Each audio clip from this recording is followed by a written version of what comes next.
Hello, welcome to this video, Neurodiversity Understood for Professionals. We're going to talk about this concept of neurodiversity and related constructs and really kind of focus it on kind of need to know information for all you professionals out there. Obviously, well, maybe not obviously, but I am a mental health professional, play therapist. So I'll probably focus a bit of what I'm talking about onto mental health professionals. But really, what I'm covering here could apply to any professional out there who is working with neurodivergent children and teenagers. So let's just start with terms. That's a good place to start. Neurodiversity. What does this mean? Neurodiversity is a big term. It means the diversity of neurotype across human beings. It just literally means neurodiversity. The diversity of neurotype across humans, all humans. We know this exists. It's a type of diversity like all other types of diversity. And then underneath this term, we have two categories that are the most recognized currently, neurotypical and neurodivergent. And you hear people refer one way or the other quite often. Maybe they refer to themselves that way, or when they're talking about different kids, they might say a neurotypical kid or a neurodivergent kid. So what do these two terms mean? Well, neurotypical is like a societal created concept. It basically means somebody who navigates their societal system. This is how you think, this is how you behave, this is how you operate, this is how you navigate socially, this is how you learn. They navigate that system in the way that that society has said to do it. This is the right way to do it. This is the standard way to do it. This is the quote unquote normal way to do it. And the neurotypical person follows along with that and navigates that way. Maybe they navigate that way because it makes sense to them, or it's easy for them, or they connect with it, or whatever. But they navigate that way without really any issue or feeling differently about it. And then the neurodivergent person is somebody who diverges from that societal created system of normal or standard in one or more ways. That is the sort of originating definition of the term. Anybody who is neurodivergent is someone who diverges from that societal created construct of normal or standard. And these society created ways of being, right, that they're determining as the right way to be, are just made up and they change from one culture to another, from one society to another. It's a different set of standards. So in regard to neurodivergent kids, something about the way their brain is diverse, maybe the way that they think, the way they learn, maybe the way that they navigate socially, maybe the way they understand their emotional system or their sensory system, does not fit in line with that societal created norm. Their brains, their bodies, their systems see it another way and want to navigate it in another way and prefer to do it in another way. So they are very much diverging from that. And for us as professionals, it's important to know that that means that most of the kids we see currently are going into systems that do not fit them, that are really almost anti to the way they operate. This can create a lot of issues for the child. It can create a lot of negative thoughts about self. There's something wrong with me, something bad about me, I'm faulty, really plummet the self-worth, can create issues like anxiety, depression, dysregulation, a lot of mental health concerns. This is important for us to understand as professionals because the minute we get a neurodivergent child onto our caseload, maybe they're coming in for some specific mental health need like trauma or attachment or struggling with their parents' divorce. We also understand this is a neurodivergent child and what's the rest of life looking like for them? How's navigating this societal system that really doesn't understand them or support them very well? How's that going for them? What do they think about their own identity about being a neurodivergent person? Are they empowered by that? Do they feel good about it? Do they recognize their strengths? Or is there some self-hate or some internalized ableism that's building up in them? These are important considerations for us anytime we get any neurodivergent child onto our caseload. So who are the neurodivergent children? Well, again, by definition, anybody who diverges from that societal standard. But probably the quickest line to understanding and recognizing for children would be through a mental health diagnosis. So autistic, ADHD, sensory processing differences, learning differences, Tourette's, intellectual developmental disorder, etc. That's not a full, complete list, but just to kind of give you an idea of what we're kind of looking for. So a child with one of those diagnoses would certainly be considered neurodivergent.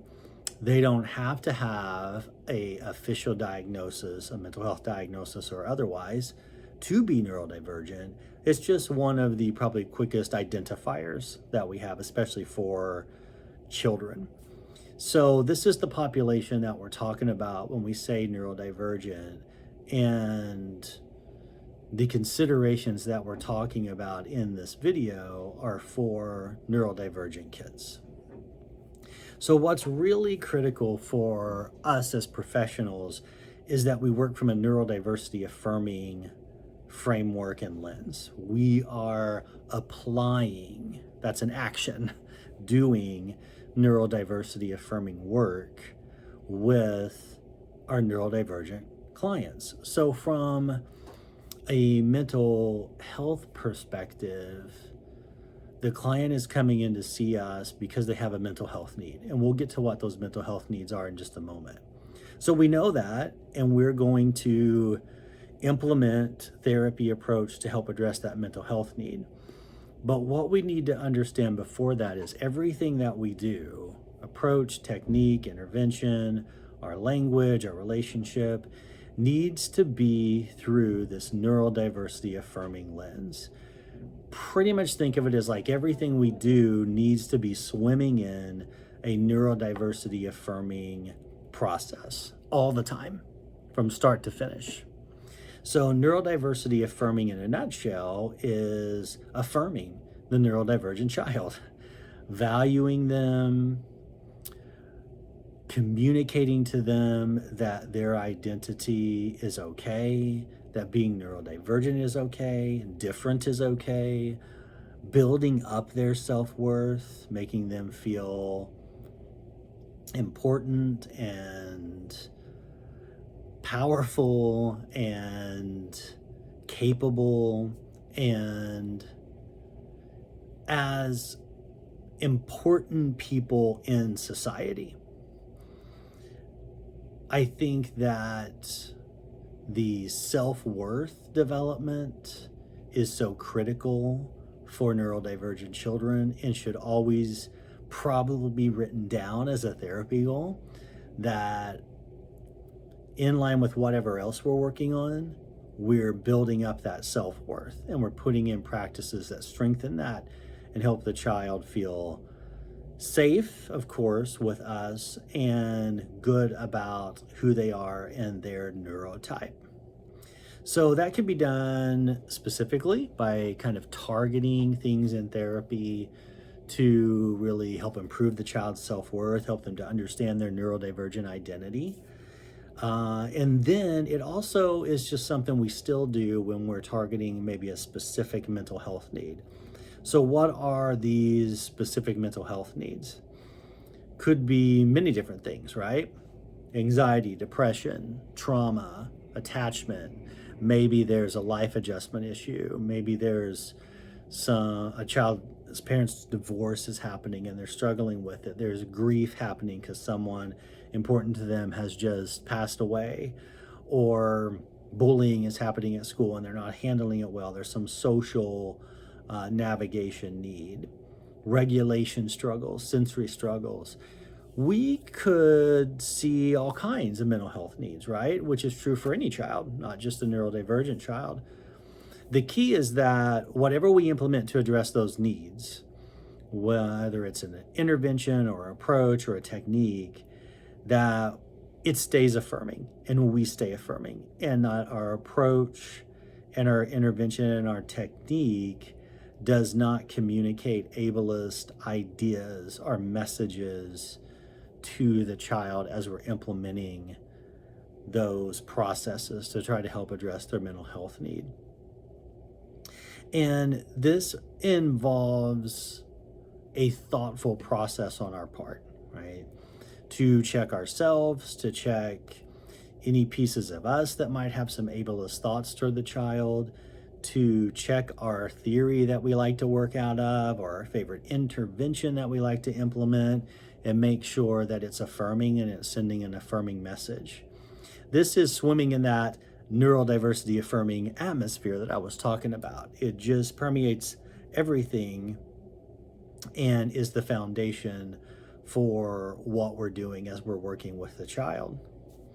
So for us as play therapists and child therapists, we probably already have a toolbox full of play therapy theories or approaches or interventions that we like to use when a child comes in with a certain mental health issue, right? And that's perfectly okay if that's something that you've seen be successful and you want to try to use it with this neurodivergent child. You just, one, need to remember that it must stay neurodiversity affirming. And two, you really want to remember that you are working with a neurodivergent child. So what do you know about them? What do you know about their neurodivergence? Maybe there's a specific way that they take in and process information. Maybe there's a specific way that they communicate. Maybe they have very specific play preferences. So is your approach and or your intervention really a good fit for this neurodivergent child? Is it aligning with who they are as a neurodivergent child?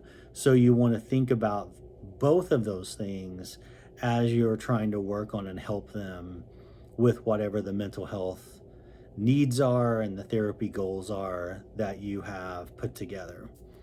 So this is really just a quick kind of intro video on understanding neurodiversity, understanding neurodiversity affirming application, which is what we're all about in AutPlay therapy. That's what the framework is all about, how to understand this type of diversity and make sure that you are neurodiversity informed and affirming as you're implementing your play therapy work to help this neurodivergent child that you're seeing. So I think it's important to take obviously a deeper dive into this. This is very intro right here, and there's more information that you could learn about and access. And I definitely encourage anybody watching the video to do that. So we have created a resource list on the AutPlay website. It's under the Information for Professionals page. And if you click there, you'll find this video and you'll find this information resource list sheet for professionals where you can take a deeper dive into these constructs that we're talking about today. So it's sort of like, here's some books, videos, trainings, etc., that you can go to and really deepen your understanding here, so you can really feel like I understand this and I can implement a neurodiversity affirming approach with the neurodivergent kids that I'm seeing, which is so important to do. So when you get a chance, please go check out that resource list and start working your way through learning more about this and understanding more about it so you can just be, the best play therapist that you can be for all the neurodivergent kids who are going to come in and see you. So hopefully this was helpful. Thanks for watching. Please give the video a like. Please subscribe to our AutPlay Therapy YouTube channel and come back for more videos. Thank you.